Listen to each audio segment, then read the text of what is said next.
Hello everyone, X-Walk Hill Bethelite here. And we want to talk a little bit about this policy change amongst Jehovah's Witnesses, where Jehovah's Witnesses have decided that now they're going to allow men to have beards.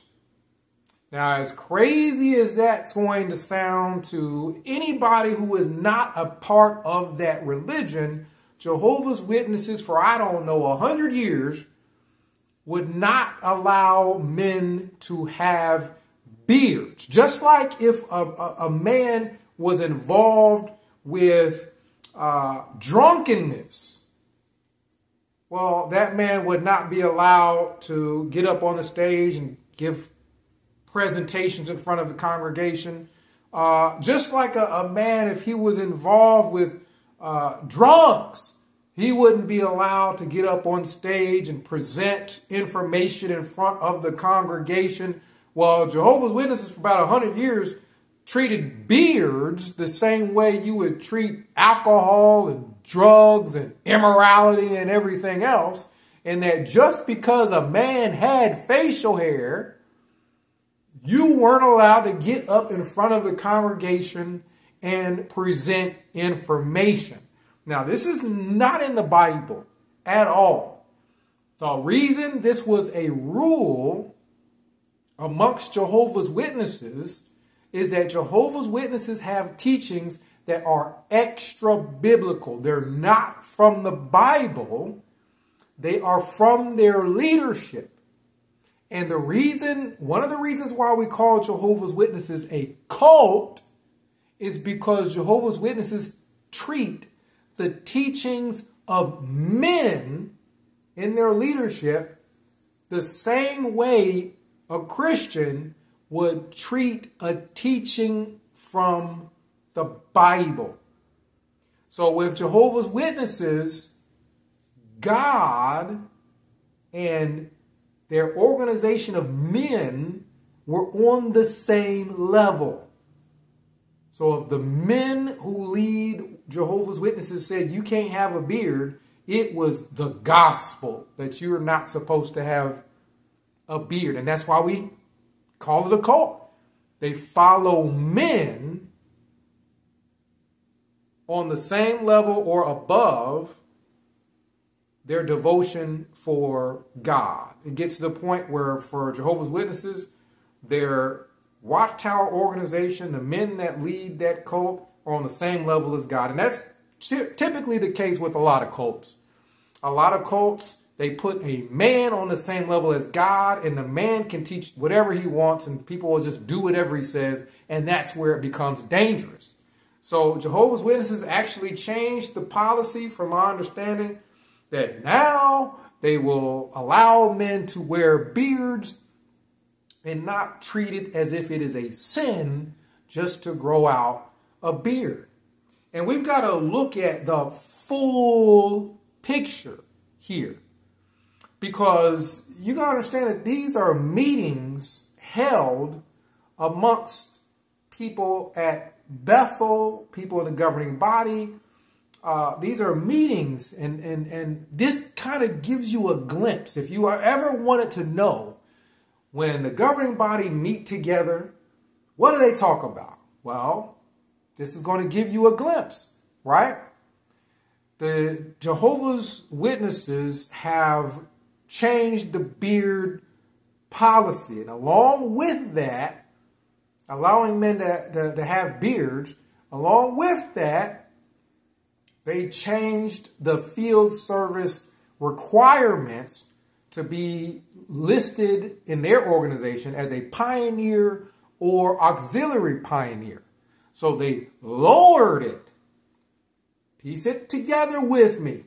Now you can have beards. Now you don't have to be out in field service as much. As a matter of fact, they changed the field service or door knocking reporting requirements for your typical Jehovah's Witness. So Jehovah's Witnesses don't even have to report it anymore unless they decide they want to be a pioneer. And even that's a much lower requirement. And we all know about the carts where Jehovah's Witnesses don't even have to really get their shoes dirty walking anymore. All they got to do is stand next to a cart. Jehovah's Witnesses have lowered the standard of just about everything so that they can retain members and try to get members who they have lost back. This should give you a glimpse of what's going through the minds of governing body members, of the leadership in general. They're worried about the numbers. They've been losing people left and right. They haven't had any growth in the United States, and as long as just about anybody can remember, they hemorrhage people, more people going out than are coming in. And the way the governing body may look at that is that more money is going out than what is coming in.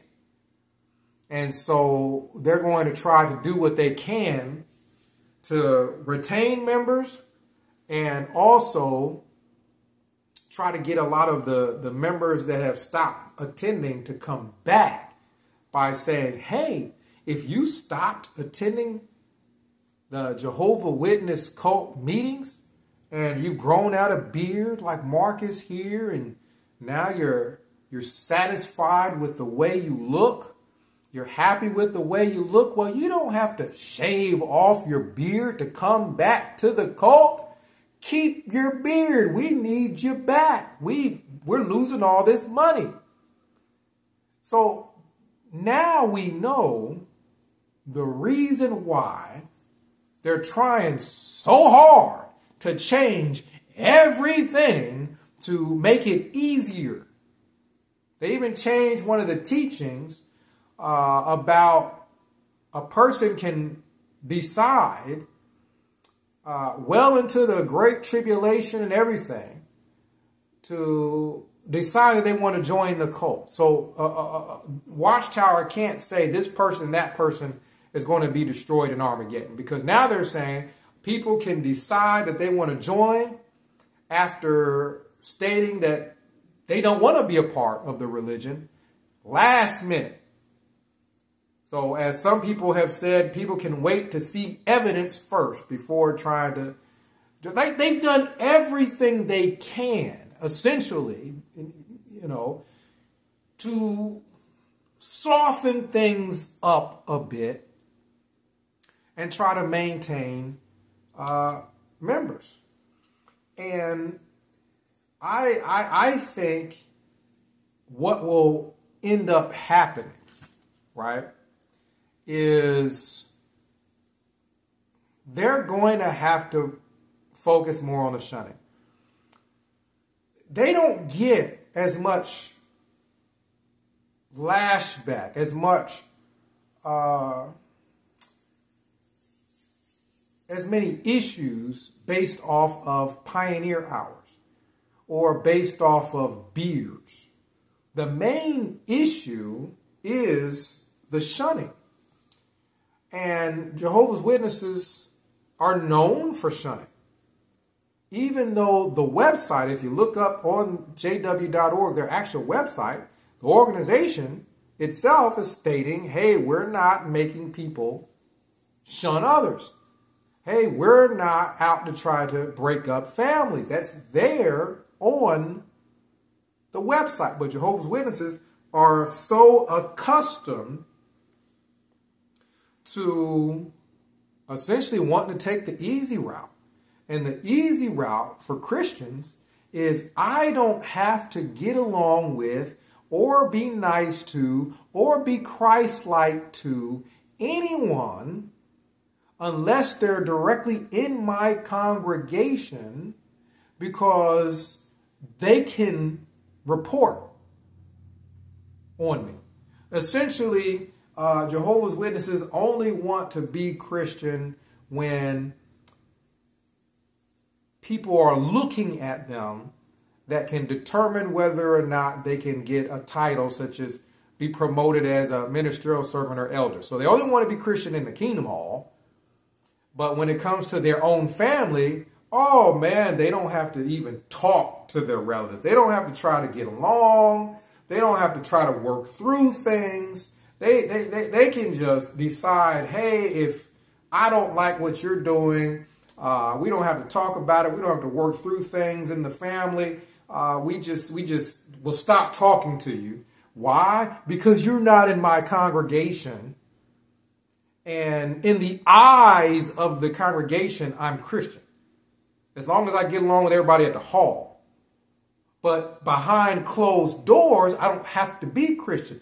That has been one major issue with Jehovah's Witnesses for years.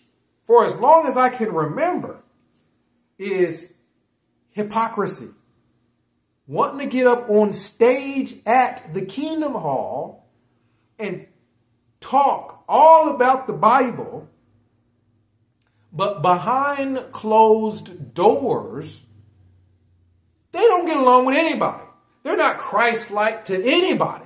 They don't get along with nobody in their family. And of course, people get along with others if those others do whatever it is that they want them to do.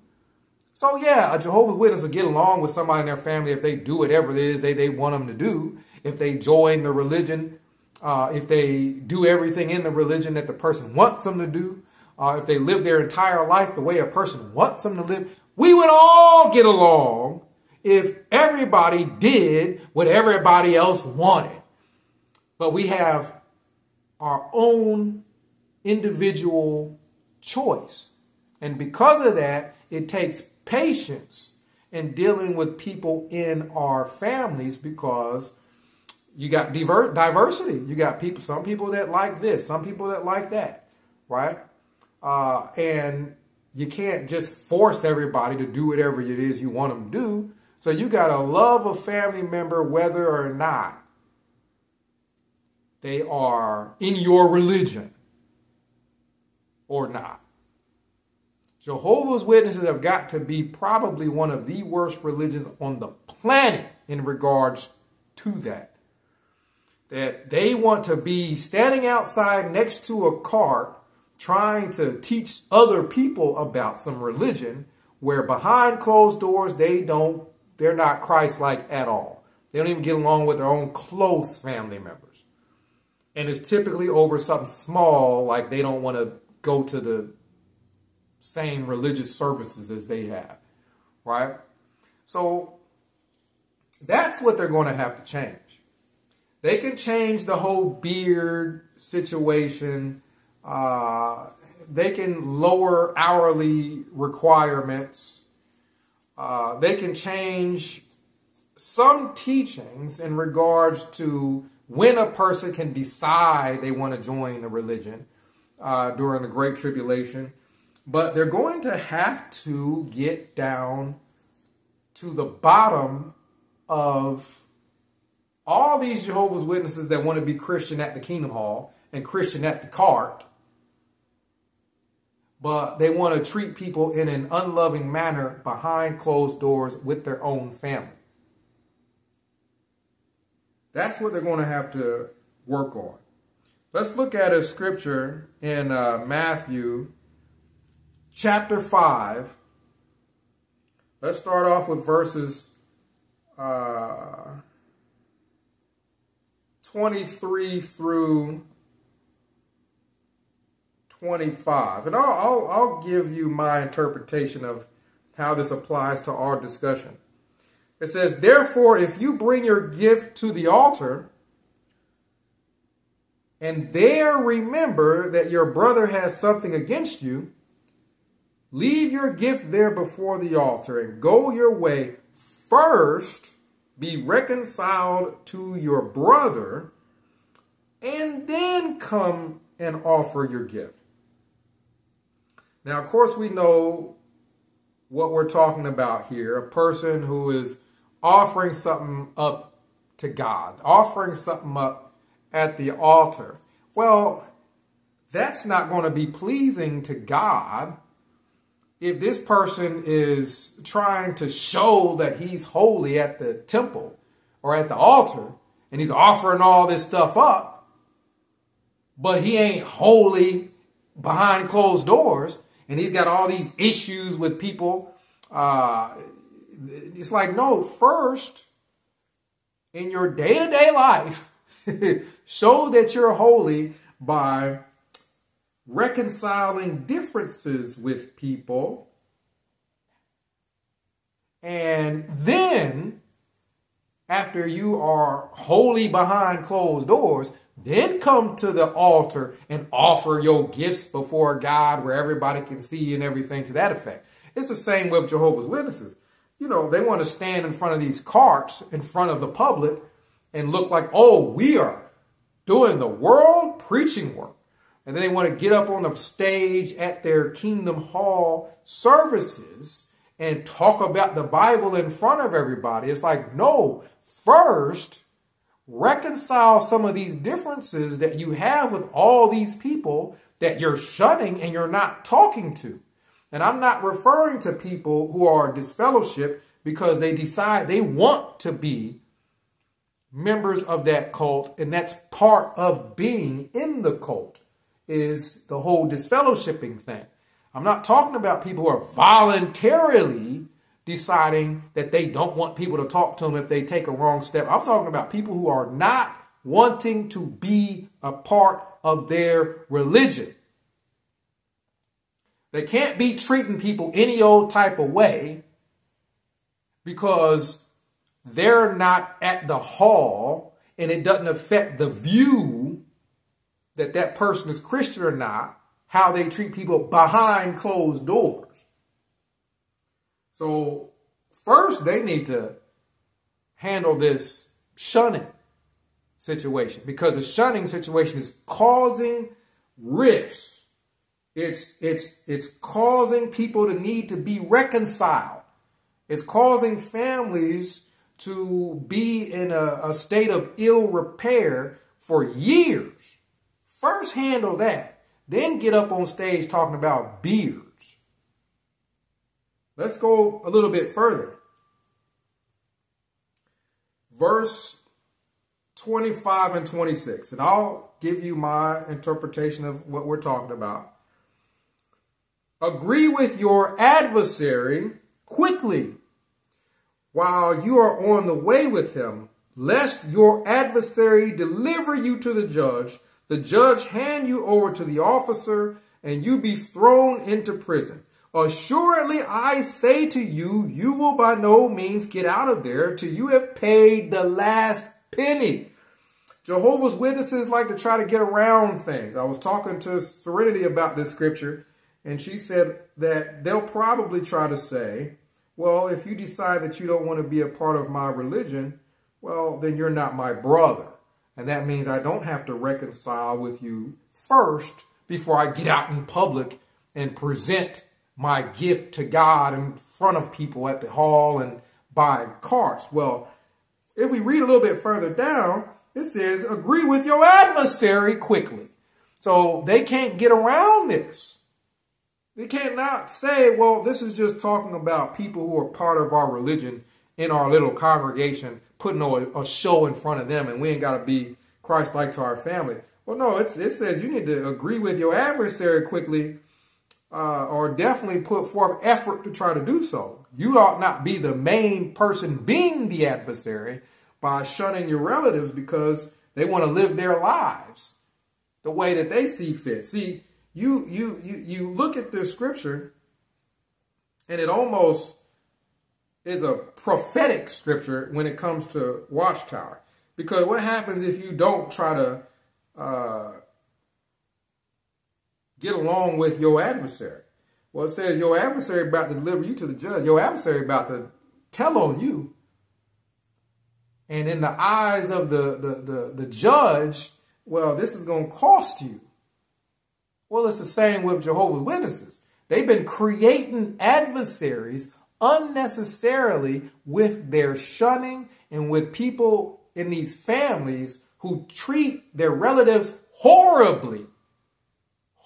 horribly, and then get out in the public and try to pretend like they're Christian, or go to the Kingdom Hall and try to pretend like they're Christian. They are creating adversaries, and through the creation of all these adversaries that Jehovah's Witnesses have made by shunning people and treating them badly because they don't want to go to the Kingdom Hall or they don't want to join or remain in their religion. Keep in mind, so many people have been baptized in that Jehovah's Witness cult when they're like 8, 9, 10 years old. They didn't know what they were doing. So when they get older and decide they don't want to live like that, well, Jehovah's Witnesses treat them horribly. They become adversaries. And because of that, now you have all the videos on YouTube. Now you got all the information online. Now you got protests going on. Now you got all these things that Jehovah's Witnesses have to worry about. Why? Because they were not quick to agree with people who they view in an adversarial light because they don't want to be a part of their religion. Scripture says you're going to pay the last penny. You know, Watchtower done lost all kinds of money because of the, not just the sex abuse, but also the publicity of the sex abuse. They shouldn't have let all that stuff happen to begin with. They're creating adversaries by doing that, and by having all these adversaries, they pay for it, right? So Jehovah's Witnesses have to make up their mind. They have to either leave their gift at the altar and reconcile with people in their lives first. And if they decide to make excuses and not do it, saying, well, you're not my brother, so I don't have to unless you're a member of my religion. Well, then you're just going to have to deal with the rest of that scripture when it's talking about, well, you need to agree with your adversary also. And your adversary, they can't say, well, that only refers to people in my religion. And if you don't, you're going to pay for it. And that's what's been happening with Jehovah's Witnesses.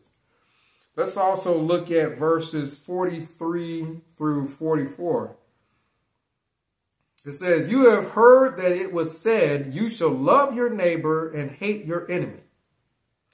But I say to you, love your enemies, bless those who curse you, do good to those who hate you, and pray for those who spitefully use you and persecute you. Jehovah's Witnesses should have obeyed the Bible and followed these scriptures instead of following Watchtower, man, and the governing body members who tell them that they should shun people.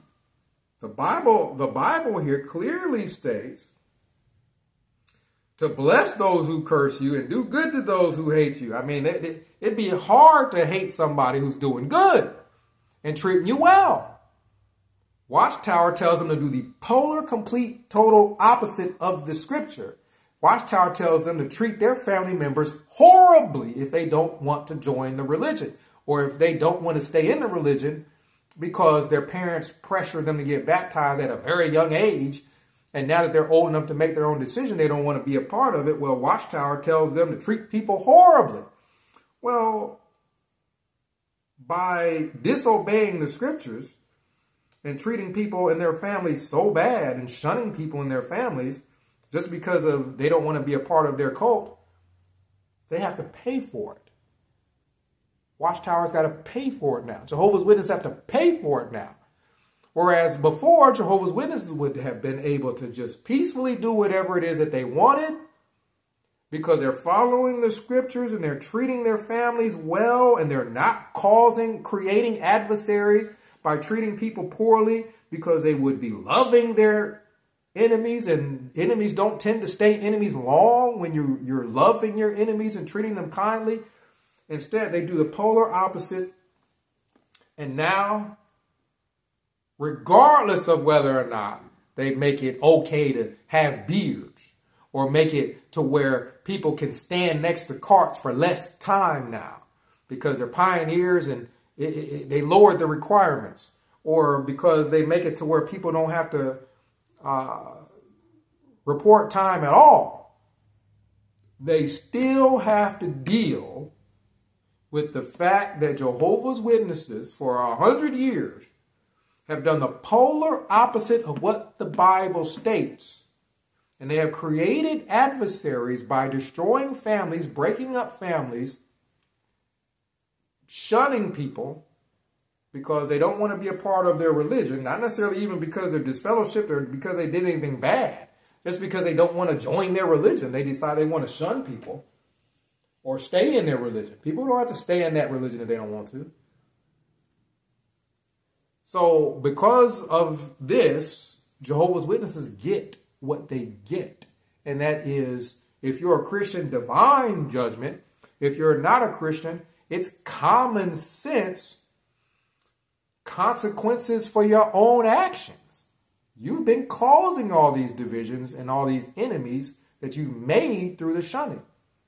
So now you're hurting for people and you're telling them, well, you can come back and come with your beard, bring your beard with you, come back and you don't have to report field service time. Come back and bring your money with. No.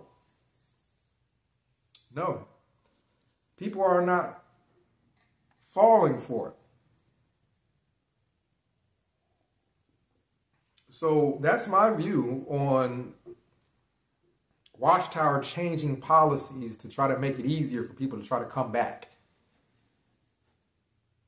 You've created the adversaries. You're the reason why they left. They're not coming back because you wave this little carrot talking about you can have a beard now.